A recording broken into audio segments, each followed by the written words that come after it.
Audio Jungle.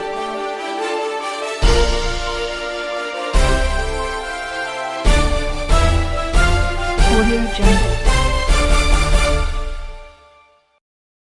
Appu ಆಸರೆ ನಿರಾಶ್ರಿತರಿಗಾಗಿ ಅನ್ನದಾಸೋಹ ಸೇವೆ ನಮ್ಮದು, ಸಹಾಯ ನಿಮ್ಮದು.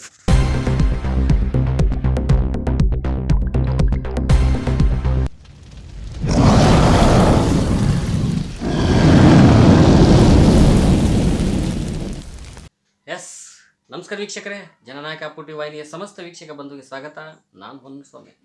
ಸಂಘ ಸಂಸ್ಥೆಗಳು ಸಂಘಟನೆ ಅಂದ ತಕ್ಷಣವೇ ಕೆಲವರು ಭಾವನೆ ಆಗಿರುತ್ತಂದರೆ ದೊಡ್ಡ ದೊಡ್ಡ ಮನೆ ಕಟ್ಬಿಟ್ಟಿರ್ತಾರೆ, ದುಡ್ಡೆಲ್ಲ ಚೆನ್ನಾಗಿ ದುಡ್ಡು ಮಾಡಿರ್ತಾರೆ, ಆಮೇಲೆ ಅವ್ರಿಗೇನು ಕಡಿಮೆ ಸಾರ್ ಅಂತಕ್ಕಂಥದ್ದು. ವಿಶೇಷವಾಗಿ ಇವತ್ತು ಈ ಒಡ್ಡು ಗ್ರಾಮದ ಚಲವಾದಿ ತಿಪ್ಪೇಸ್ವಾಮಿ ಅವರ ಮನೆಗೆ ವಿಸಿಟ್ ಮಾಡಿದ್ದೇನೆ.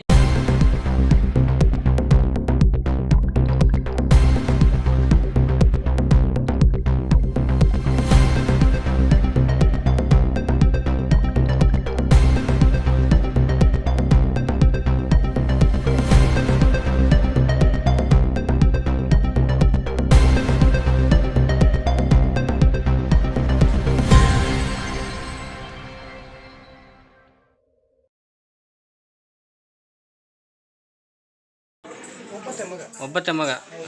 ಏನು ತಿಪ್ಪೇಸ್ವಾಮಿಗೆ ಓದ್ಸೋಕ್ಕಾಗಲಿಲ್ಲ ಅವತ್ತು ನೀವು? ಇಲ್ಲ, ಅವ್ರಿಗೆ ಓದ್ ಅಷ್ಟೇ ಅಂತ ಹೇಳಿದ್ರು, ಅದಕ್ಕೆ ಬಿಡಿಸ್ಬಿಟ್ರಿ. ಹಾಂ, ನೀವೇನು ಕೆಲಸ ಮಾಡ್ತೀರಿ ಯಜಮಾನ್ರ? ಯಾರು ನಾವ ಅಂಗಡಿ ಮಾಡ್ತಿದ್ವಿ, ಕಾಲು ಸೂಲಿ ಬಂದ್ಬಿಟ್ಟು ಅದಕ್ಕೆ ಅಂಗಡಿ ಬಿಟ್ಟು ಇವಾಗ ಮೊದಲಿಗೆ ಅಮಲಿ ಮಾಡಿದ್ವಿ. ಅಲ್ಲಿ ಕಂಪ್ಲೇಗಿದ್ವಿ, ಅಮಲಿ ಮಾಡಿದ್ವಿ ಮೊದಲಿಗೆ. ಅಮಲಿ ಮಾಡಿದ್ಮೇಲೆ ಇತ್ಲಾಗ ಇದೇ ಊರು ಸಾಸ್ಪೇರ್ ಮೊದಲಿಗೆ, ಒಟ್ಟನೆ ಸಾಸ್ಪೇರ್.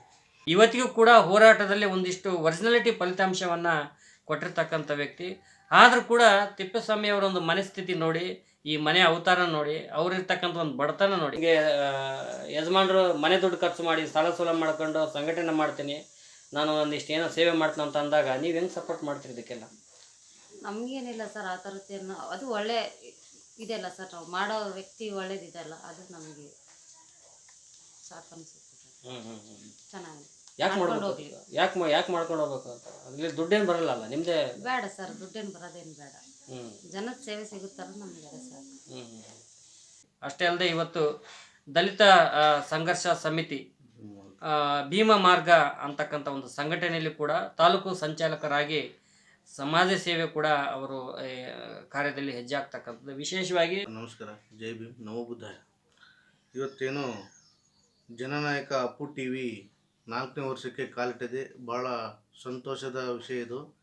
ಇಡೀ ನಮ್ಮ ಸಂಡೂರು ತಾಲೂಕಿನಲ್ಲಿ ಈ ಥರ ಒಂದು ಚಾನಲ್ ಇದೆ ಅಂತ ಎಲ್ಲರಿಗೂ ಗೊತ್ತಿದೆ. ಆದರೂ ಕೂಡ 4ನೇ ವರ್ಷಕ್ಕೆ ಸತತವಾಗಿ ಕಾಲಿಡ್ತಿದೆ ಅಂದರೆ ಇದು ಭಾಳ ಒಂದು ದೊಡ್ಡ ಮಟ್ಟದ ವಿಷಯ ಸರ್.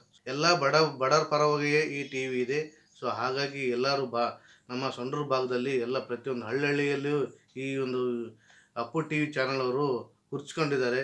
ಇನ್ನೂ ಅತಿ ಹೆಚ್ಚಿನ ಸಂಖ್ಯೆಯಲ್ಲಿ ಗುರ್ಸ್ಕೋಬೇಕಂತ ಹೇಳ್ಬಿಟ್ಟು ನಾನು ತಿಪ್ಪೇಸ್ವಾಮಿ ಚಲವಾದಿ ದಲಿತ ಸಂಘರ್ಷ ಸಮಿತಿ ಭೀಮ ಮಾರ್ಗ ವತಿಯಿಂದ ನಾನು ಮಾತಾಡ್ತಿದ್ದೇನೆ. ಯಾರೋ ವ್ಯಕ್ತಿ ಸಂಘಟನೆ ಕಟ್ಟೆ ಅಂದಮೇಲೆ ಯಾರೂ ಒಂದು ವ್ಯಕ್ತಿಗೆ ದುರುಪಯೋಗ ಮಾಡ್ಕೋಬಾರ್ದು. ಈ ಸ್ಪೆಷಲಾಗಿ ನಾನು ವಿದ್ಯಾರ್ಥಿಗೋಸ್ಕರನೇ ಈ ಥರ ಈ ಸಂಘಟನೆ ಮಾಡ್ಕೊಂಡಿರೋದು. ನಾವು ಬಡ ವಿದ್ಯಾರ್ಥಿಗಳು ನಮ್ಮ ಕಣ್ಣಿಗೆ ಕಂಡಲ್ಲಿ ಅವ್ರಿಗೆ ಏನು ಸಹಾಯ ಬೇಕು, ಅವ್ರಿಗೆ ಬುಕ್ಸ್ ಆಗಲಿ, ಪೆನ್ ಆಗಲಿ, ಪೆನ್ಸಿಲ್ ಆಗಲಿ ನಾವು ಕೊಡೋಂಥ ವ್ಯವಸ್ಥೆ ನಾವು ಇವತ್ತಿಗೆ ಮಾಡ್ತೀವಿ, ಮುಂದೆನೂ ಮಾಡ್ತೀವಿ ಸರ್ ನಾವು. ಆಮೇಲೆ ಬಡ ಜನ, ಸ್ಪೆಷಲಿ ಬಡ ಜನಗಳಿಗೆ ಯಾರಿಗೆ ಬಟ್ಟೆ ಇಲ್ಲ, ಯಾರಿಗೆ ಶಾಲೆ ಹೊಲ್ಕೊಳ್ಲಿಕ್ಕೆ ಅವರಿಗೆಲ್ಲ ನಾವು ಕೊಡೋಂಥ ವ್ಯವಸ್ಥೆ ನಾವು ಇದುವರೆಗೆ ಮಾಡ್ತೀವಿ. ನಮ್ಮ ಹತ್ರ ಬಂದು ಈ ಥರ ನಮ್ಮ ಸಮಸ್ಯೆ ಇದೆ ಅಂತಂದರೆ ಆ ಸಮಸ್ಯೆಗೆ ಪರಿಹಾರ ಕೊಡುವಂಥ ಕೆಲಸ ನಾವು ಮಾಡ್ತೀವಿ ಸರ್. ಇದು ಖಂಡಿತ ಸರ್. ನಾನು ಒಬ್ಬ ಬಡತನದಿಂದ ಬಂದಂಥ ವ್ಯಕ್ತಿ. ಸೊ ನನಗೆ ನಾನು ಹೇಗೆ ಬದುಕಿದ್ದೀನಿ ನನ್ನ ಜೀವನಕ್ಕೆ ನನಗೆ ಗೊತ್ತಿದೆ. ಸೊ ಹಾಗಾಗಿ ನನ್ನ ಥರ ಬೇರೆ ವಿದ್ಯಾರ್ಥಿಗಳು ಆಗಬಾರ್ದು, ಬೇರೆ ಬಡತನ ಬರಬಾರ್ದು. ಸೊ ಅವ್ರಿಗೆ ಇದೇ ಥರ ನಾನು ಪಟ್ಟಂಥ ಪರಿಸ್ಥಿತಿ ಅವ್ರಿಗೆ ಬರಬಾರ್ದು. ಯಾವುದೇ ಒಂದು ವಿದ್ಯಾರ್ಥಿ ಆಗಿರೋ ಸರ್, ಇದರಲ್ಲಿ ಜಾತಿ ಬರಲ್ಲ, ಏನು ಬರಲ್ಲ ಸರ್. ಅದು ಮನುಷ್ಯ ಕುಲ ಒಂದೇ ಬರುತ್ತೆ. ದಯವಿಟ್ಟು ಹಾಗಾಗಿ ಯಾವುದೇ ಒಬ್ಬ ವ್ಯಕ್ತಿಗೆ ಈ ಥರ ಸಮಸ್ಯೆ ಬರಬಾರ್ದು, ಚೆನ್ನಾಗಿ ಬೆಳಿಬೇಕು. ಇವತ್ತು ವಿದ್ಯಾರ್ಥಿಗಳು ಓದಿದರೆ ಮುಂದಿನ ಅವ್ರ ಭವಿಷ್ಯ ಸಿಗುತ್ತೆ ಅಂತೇಳಿ ನಮ್ಮೊಂದು ಆಸೆ ಸರ್. ಪ್ರಥಮವಾಗಿ ದಲಿತ ಮಸೂದೆ ಹುಟ್ಟಿದ್ದು ಕಂಪ್ಲಿ ಭಾಗದಲ್ಲಿ ಸರ್.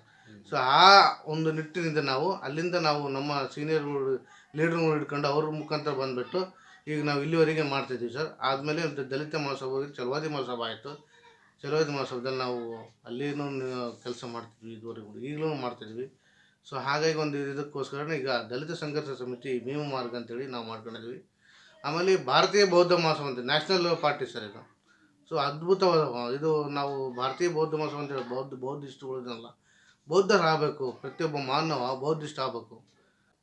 ದಲಿತ ಮಹಾಸಭಾ ಅಂತ ನಮ್ಮ ಹನುಮಂತಪ್ಪ ಮಾಸ್ಟರ್ ಅಂತಿದ್ರು ಸರ್ ಕಂಪ್ಲಿ ಭಾಗದಲ್ಲಿ. ಅವರು ಒಳ್ಳೆ ಹೋರಾಟಗಾರರು, ಒಳ್ಳೆ ಗಾಯಕರು, ಒಳ್ಳೆ ಆಮೇಲೆ ನಮ್ಮ ಕರಿಯಪ್ಪ ಗುಡಿಮನೆ ಅಂತಂದೇಳಿ ಕಮಲಾಪುರದವರು, ಅವರು ಒಳ್ಳೆ ನಮ್ಮ ಹೋರಾಟಗಾರರು. ನಮ್ಮ ಹನುಮಂತಪ್ಪ ಸಾರು ಅವರು ಆತ್ಮೀಯರು, ಅವ್ರ ಜೊತೆ ನಾವು ಬೆಳೆದಿದ್ದೀವಿ. ಇವಾಗ ಅವರು ಗುಡಿಯಪ್ಪ ಕರಿಮನವರು ಆದಷ್ಟು ದೊಡ್ಡ ಹೋರಾಟ ಮಾಡ್ತಿದ್ದಾರೆ. ಸೊ ಈಗ ನಾನು ದಲಿತ ಸಂಘರ್ಷ ಸಮಿತಿ ಭೀಮ ಮಾರ್ಗದಲ್ಲಿ ಡಾಕ್ಟರ್ BN ವೆಂಕಟೇಶ್ವರನ್ ಇದ್ದಾರೆ. ಕೋರ್ ಕಮಿಟಿ ಅಧ್ಯಕ್ಷರು ಸಿದ್ಧಾರ್ಥ ಸಿಂಗೆ ಅಂತಿದ್ದಾರೆ. ಆಮೇಲೆ ಸಂಘಟನಾ ಕರ್ನಾಟಕ ಸಂಘಟನಾ ಸಂಚಾಲಕರಂತ ನಮ್ಮ ಸಂಜೀವ್ ಕಾಂಬಳೆ ಸರ್ ಇದ್ದಾರೆ. ಅವ್ರ ಮುಖಾಂತರ ನಾವೀಗ ಈ ಒಂದು ದಲಿತ ಸಂಘರ್ಷ ಭೀಮ ಮಾರ್ಗ ನಡೆಸ್ಕೊಂಡು ಹೋಗ್ತಿದ್ದೀವಿ ಸರ್. ನೋಡಿ ಸರ್, ನಮಗೆ ಶ್ರೀಮಂತ ಆಗಬೇಕು ಅನ್ನೋ ಆಸೆ ಇಲ್ಲ. ನಮಗೆ ಒಂದೇ ಗುರಿ, ಬಡವ್ರನ್ನ ಬೆಳೆಸ್ಬೇಕು, ಬಡವ್ರ ಕೈ ಹಿಡಬೇಕು, ಬಡ ವಿದ್ಯಾರ್ಥಿಗಳ ಕೈ ಹಿಡ್ಕೊಂಡು ನಾನು ಪ್ರತಿ ಸಲ ಹೇಳ್ತೇನೆ ಸರ್. ಇಷ್ಟು ವರ್ಷ ನಮಗೆ ಸಪೋರ್ಟ್ ಮಾಡಿದಂಥ ಮುಂಟಗಿ ನಾರಾಯಣ ಆಗಿರ್ಬೋದು, ಮಾನಣ್ಣ ಆಗಿರ್ಬೋದು, ಆಮೇಲೆ ಬಳ್ಳಾರಿ ಜಿಲ್ಲೆ ಚಲವಾದಿ ಮಹಾಸಭಾ ಅಧ್ಯಕ್ಷರಾದಂಥ ನರಸಪ್ಪಣ್ಣವರಾಗಿರ್ಬೋದು, ಶ್ರೀನಿವಾಸಣ್ಣ ಆಗಿರ್ಬೋದು, ಆಮೇಲೆ ಶಿವಕುಮಾರಣ್ಣ ಆಗಿರ್ಬೋದು, ಮತ್ತು ಗಾದಿಲಿಂಗಪ್ಪ DSS ಲೀಡ್ರ್, ಅವರು ದೊಡ್ಡ ಲೀಡ್ರು, ಗಾದಿಲಿಂಗಣ್ಣ ಆಗಿರ್ಬೋದು, ಮತ್ತು ಬಳ್ಳಾರಿ ಸಂಡೂರು ತಾಲೂಕಿನಲ್ಲಿ ಅಶೋಕಣ್ಣರಿದ್ದಾರೆ. ಅವರು ಭಾಳ ಅದ್ಭುತವಾದ ಒಳ್ಳೆ ದೊಡ್ಡ ಲೀಡ್ರ್. ಅವ್ರ ಸಪೋರ್ಟು ನಮಗಿದೆ ಒಟ್ಟಿಗೂ. ಆಮೇಲೆ ಕಂಪ್ಲಿ ಭಾಗ ತೊಗೊಂಡ್ರೆ ದಾನಪ್ಪಣ್ಣರಿದ್ದಾರೆ, ಮಾಯಪ್ಪಣ್ಣ, ಇವರು ಅತಿ ದೊಡ್ಡ ಲೀಡ್ರುಗಳು. CR ಹನುಮಂತಣ್ಣವರಿದ್ದಾರೆ. ಆಮೇಲೆ ನಮ್ಮ ಇವರಿದ್ದಾರೆ, ಯಾರು ಈ ಕಡೆ ಮತ್ತು ಹೊಸಪೇಟೆ ಭಾಗದಲ್ಲಿ ಬಂದರೆ ಕರಿಯಪ್ಪ ಗುಡಿಮನೆ, ಅವ್ರದ್ದೇ ದೊಡ್ಡ ಲೀಡ್ರ್ ಅಂದರೆ ಹೇಳಕ್ಕೆ ಸಾಧ್ಯವಿಲ್ಲ, ಅಂಥ ದೊಡ್ಡ ಲೀಡ್ರ್ ಅವರು. ಆಮೇಲೆ ನಮ್ಮ ಒಡ್ಡು ಗ್ರಾಮದಲ್ಲಿ ನಮ್ಮ ಸ್ನೇಹಿತರಿದ್ದಾರೆ, ಅಂಜನಪ್ಪ ಆಗಿರ್ಬೋದು, ಹುಲ್ಗಪ್ಪ ಆಗಿರ್ಬೋದು, ಮತ್ತು ಚಲವಾದಿ ಬಸಪ್ಪ ಆಗಿರ್ಬೋದು, ಚಲವಾದಿ ವೀರೇಶ್ವರ ಆಗಿರ್ಬೋದು. ಆಮೇಲೆ ಊರಿನ ಮುಖಂಡರು, ನಮಗೆಲ್ಲ ಊರಿನ ಸಹಕಾರ ಬೇಕಂತೇಳಿ ನಾನು ಕೇಳಿಕೊಳ್ತೀನಿ. ಎಲ್ಲರಿಗೂ ನನ್ನ ನಮಸ್ಕಾರಗಳು.